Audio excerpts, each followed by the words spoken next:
어느 날 부처님께서 금강산매에 들었다가 나오셨을 때 해탈보살이 후세 중생을 위해 결정적인 진실을 설해 주시기를 요청드리자 부처님께서는 세상에 나온 일대사 인연은 중생을 교화하는 일이라고 하시며 중생들로 하여금 모두 일체가 공적하기에 대상과 주체라는 생각을 여의게 해야 한다고 말씀해 주십니다.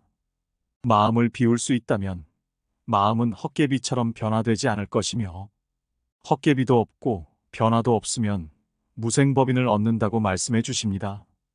그러자 해탈보살이 마음의 바탕은 공적한데 어떻게 닦아서 공적한 마음을 얻을 수 있겠느냐고 질문드리자 일체의 마음의 모습은 본래 근본이 없으며 본래 근본이 없는 곳은 공적하여 생김이 없기에 생김이 없으면 바로 공적함에 들어가서 공함을 얻는다고 답해 주십니다.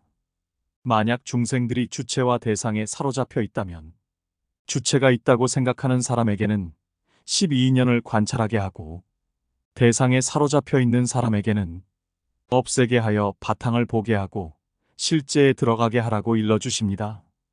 또한 법이 생기는 것을 보았을 때는 없다는 견해를 없어지게 하고 법이 소멸하는 것을 보았을 때는 있다는 견해를 없어지게 하라고 일러주시며 머뭅도 없고 생김도 없는 것이 생김이 없는 것이며 마음은 항상 공적하며 공적함의 바탕은 머물미 없어 마음에 머물미 없는 것이 바로 생김이 없는 것이라는 말씀을 해주십니다. 그러자 해탈보살이 마음에 머물미 없다면 어떻게 수학할 것인지 배울 것이 있는지 없는지 궁금해하자 부처님께서 본래의 열애장은 바탕이 고요하여 움직이지 않기 때문에 배움이 있는 것도 아니고 배움이 없는 것도 아니라고 하시며 배움과 배우지 않음이 있을 수 없는 것이 바로 배움이 없는 것이며 배움이 있지 아니한 것으로 곧 배울 바를 삼는다는 깊은 말씀을 해주십니다. 이 법에는 옳고 그른 것이 없어 옳고 그른 것이 있다면 바로 여러 가지의 생각이 발생하게 되고 1000가지 생각과 10,000가지 분별은 도리에 유익하지 않으며 부질없이 정신만 소란하게 하여 본래의 마음을 잃게 한다고 지적해 주십니다. 만일 생각하고 분별함이 없으면 생기고 소멸함이 없어서 실답게 일어나지 않아 모든 식이 안정되어 고요해지며 식의 흐름이 생기지 않으며 오법이 청정하게 되어 이것을 대승이라고 한다고 말씀해 주십니다. 이러한 데 들어가면 마음에는 망령됨이 없어져서 열애의 스스로의 깨달은 성스러운 지혜의 경지에 들어가는 것이고 지혜의 경지에 들어가면 일체가 본래부터 생김이 없다는 것을 잘 알게 되며 본래 생김이 없는 것을 알면 망령된 생각이 없어진다는 것을 밝혀주십니다. 또한 덧붙여 말씀해 주시기를 망령된 생각은 본래 생기는 것이 아니기에 쉬어야 할 망령이 없다고 하십니다. 마음의 주체적인 마음이 없음을 알면 그쳐야 할 마음이 없으므로 분별함이 없으며 현재의 의식이 생기지 않으며 그쳐야 할 생김도 없으니 이것이 바로 그침이 없는 것이요 또한 그침 없는 것도 아니라고 하십니다. 왜냐하면 그침이면서도 그칠 것이 없기 때문이라고 말씀해 주십니다. 해탈보살이 또 여쭈어 봅니다. 어떻게 마음 아닌 데에 머무르고 법 아닌 데에 머무르는 것이냐고. 부처님은 마음에 한 생각도 내지 않는 것이 마음 아닌 데에 머무르는 것이고 법에 한 생각도 내지 않는 것이 법 아닌 데에 머무르는 것이라는 답변을 주십니다. 마음과 법의 생김이 일어나지 않으면 의지할 것이 없으며 모든 의식의 흐름에 머무르지 않고 마음이 항상 공적하여 다른 모양이 없다. 예를 들자면 허공에는 움직임도 없고 머뭅도 없으며 일어남도 없고 만듦도 없으며 저것도 없고 이것도 없는 것과 같다. 공한 마음의 눈을 얻고 법에 공한 몸을 얻어서 오음과 유깁이 모두 공적하게 된다. 공한 법을 닦는다는 것은 삼계에 의지하지 아니하고 계상에도 머무르지 아니한다. 청정하여 생각이 없으며 끌어안을 것도 없고 놓아버릴 것도 없으며 바탕이 금강과 같아서 삼보를 부수어 버리지 아니하며 마음을 비워서 움직이지 아니하지만 육바라밀을 갖추고 있다고 답해 주십니다. 그러자 자리에 있던 심왕보살이 부처님의 설법이 삼계를 벗어나 헤아릴 수 없는 것임을 듣고 생김이 있을 수가 없는데 어떻게 생김이 없는 법인을 얻을 수 있겠느냐고 질문합니다.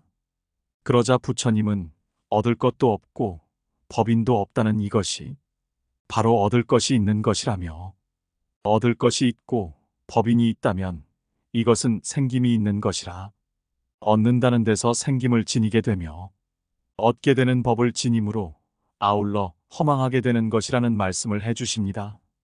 심왕보살은 다시 어떤 것을 일러 법인도 없고 생김도 없는 마음이 허망한 것이 아니라 하냐고 질문하자 부처님께서 법인도 없고 생김도 없는 마음이란 마음의 형태나 단락이 없는 것이니 마치 불의 바탕과 같은 것이니 불은 비록 나무 속에 있지만 그것은 결정된 바가 없는 바탕에 있는 것이므로 단지 이름만 있을 뿐이요 바탕은 얻어질 수 없는 것이다.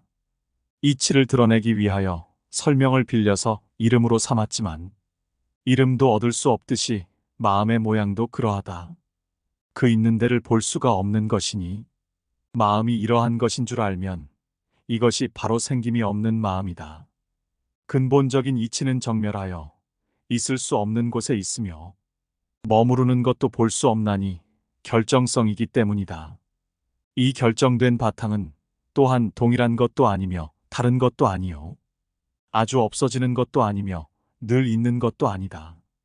들어가는 것도 아니며 나오는 것도 아니요 생기는 것도 아니며 소멸하는 것도 아니니 모두 네 가지의 비방을 여의었고 말의 길이 끊어졌나니 생김이 없는 마음의 바탕도 또한 이와 같다.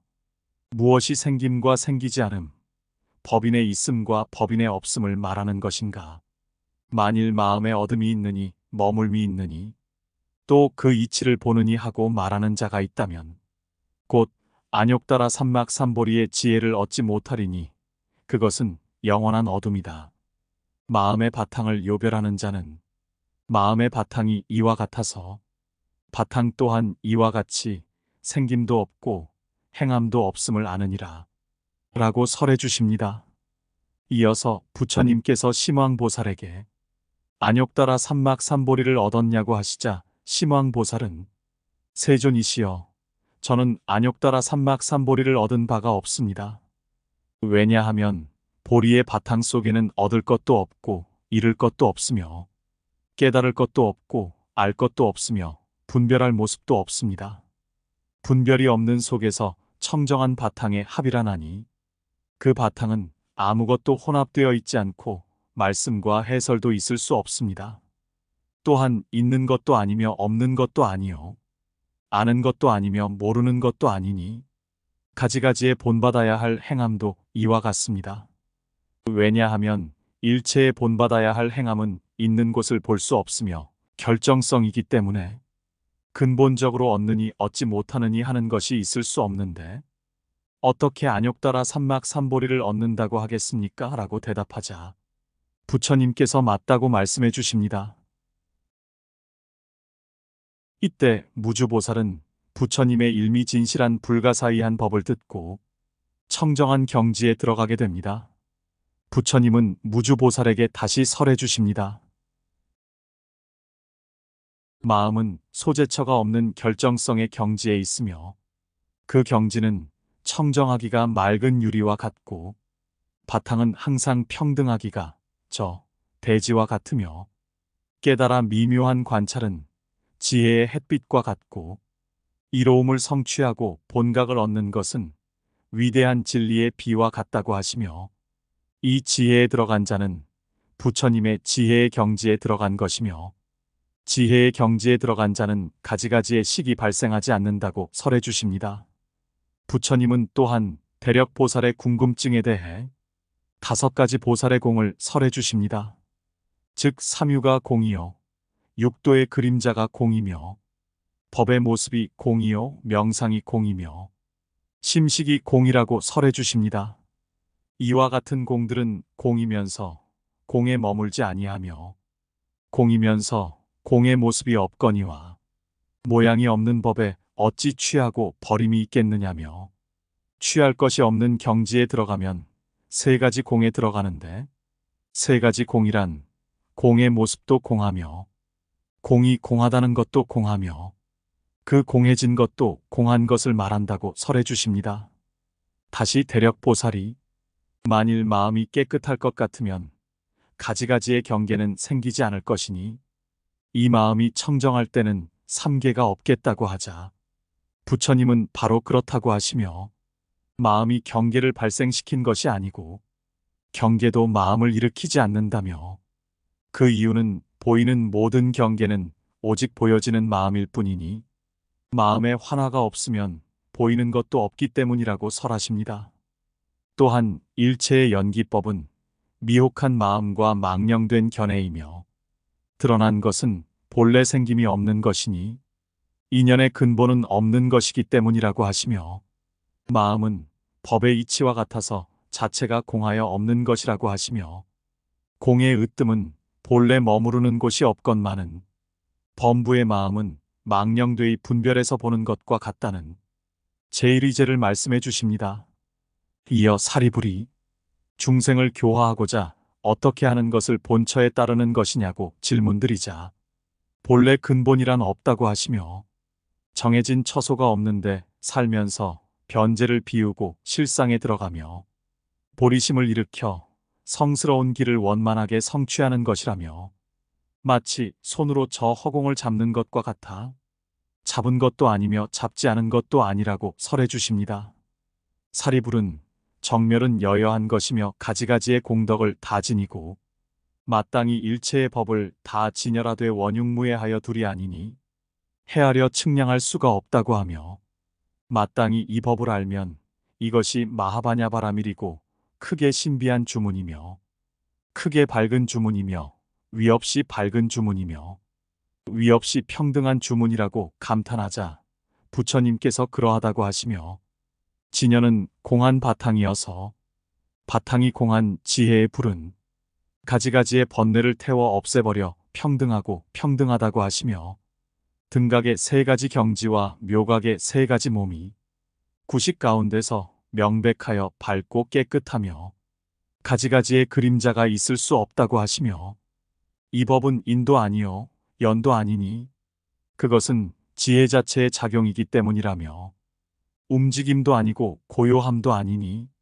그것은 작용의 바탕이 공하기 때문이라고 하시며 있는 것도 아니요 없는 것도 아니니 그것은 공한 모습도 공하기 때문이라며 중생을 교화할 것 같으면 이 뜻을 관하여 들어가게 해야 하고 이 뜻에 들어가면 열애를 보게 되는 것이라고 설해 주십니다. 또한 범행장자의 요청에 의해 부처님이 영원한 법을 말씀해 주십니다. 모든 선남자들이여 너희들은 자세히 들어라. 너희들을 위하여 영원한 법을 말하리라. 선남자여 영원한 법이란 영원한 법이 아니니라. 말도 아니고 글자도 아니며 진리도 아니고 해탈도 아니며 없는 것도 아니고 경계도 아니니라. 가지가지의 망령됨과 단멸의 경계를 떠난 것이니라. 이 법은 무상한 것이 아니라 일체의 상견과 단견을 떠난 것이니라. 식을 투철하게 보면 항상 하는 것이지만 이 식은 항상 정멸하며 정멸하다는 것 또한 정멸하느니라. 선남자여 법의 정멸을 인식하는 자는 마음을 정멸하게 하지 않았으나 마음이 항상 정멸하느니라. 정멸을 얻는 자는 마음이 항상 참된 관찰에 있느니라. 가지가지의 명색은 오직 이 어리석은 마음일 뿐임을 아나니 어리석은 마음의 분별로 모든 법을 분별하기 때문에 명색에서 벗어나는 어떤 다른 일이 없느니라. 법이 이와 같음을 알고 문자와 말에 따르지 않으며 마음은 뜻을 핵심으로 삼아 나를 분별하지 않고 나라는 것이 가명인 줄을 알면 바로 정멸을 얻을 것이니 만일 정멸을 얻으면 안욕따라 삼막삼보리를 얻으리라.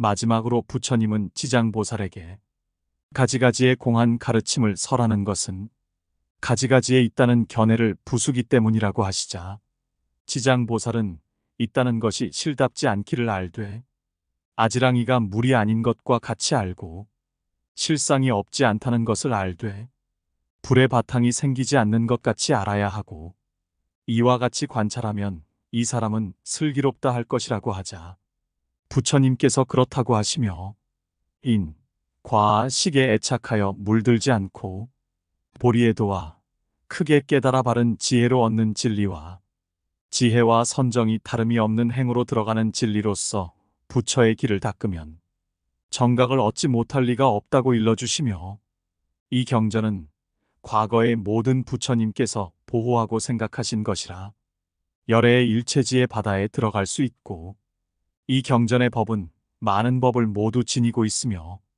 공덕이 헤아릴 수 없다고 하시며 경을 설에 마치십니다.